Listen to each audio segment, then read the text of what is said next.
সমস্যাটা হচ্ছে আপনার, যার কারণে আপনার স্ত্রীর গর্ভে সন্তান আসছে না আর উনি মা হতে পারছেন না।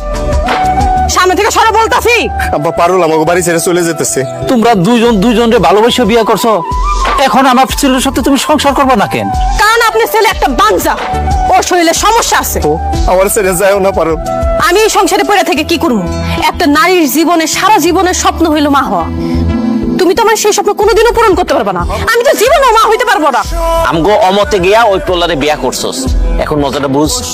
মিজান ভাই, আমি কি তখন জানতাম ওই বাঞ্জা ওর শরীরে সমস্যা আছে? সন্তানদের মুরুদ নাই, আবার আমার শাসন করতে আইছস?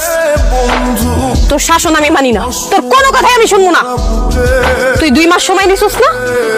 এই 2 মাসের মধ্যে যদি তুই সুস্থ না হইতে পারছস, আমি যদি বাচ্চার মা না হইতে পারছি, তাহলে আমার খালাতো ভাইয়ের লাগে আমি খালি প্রেম না, আর অনেক কিছু কর। তুই এই সংসারে পড়ে থেকে তোর এই জীবনটা নষ্ট করিস না। মা হওয়ার মধ্যে যে কি একটা আনন্দ, বাচ্চা কাচ্চা যখন মা বইলা ডাকে তখন যে বুকের ভিতরে কি একটা সুখ অনুভব হয়, এটা তোর আমি বইলা বুঝাইতে পারব না। দেখছো কেমনে তোমার সামনে আমার বান্ধবী আমারে অপমান করে গেল, আর তোমারে কেমনে অপমান করে গেল?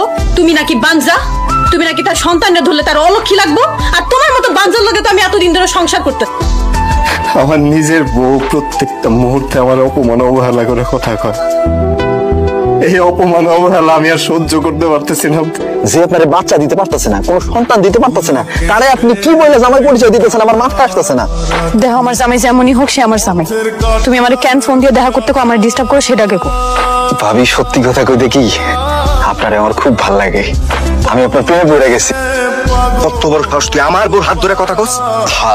দেবর একটু ভাবির হাত ধরতেই পারে, এতে তো রাগ করা কি হলো আলমগীর ভাই? তুই ঘরে স্বামী থাকতে বাইরে আইসা অন্য পর পুরুষের সাথে হাত ধরে বসে বসে কথা কস?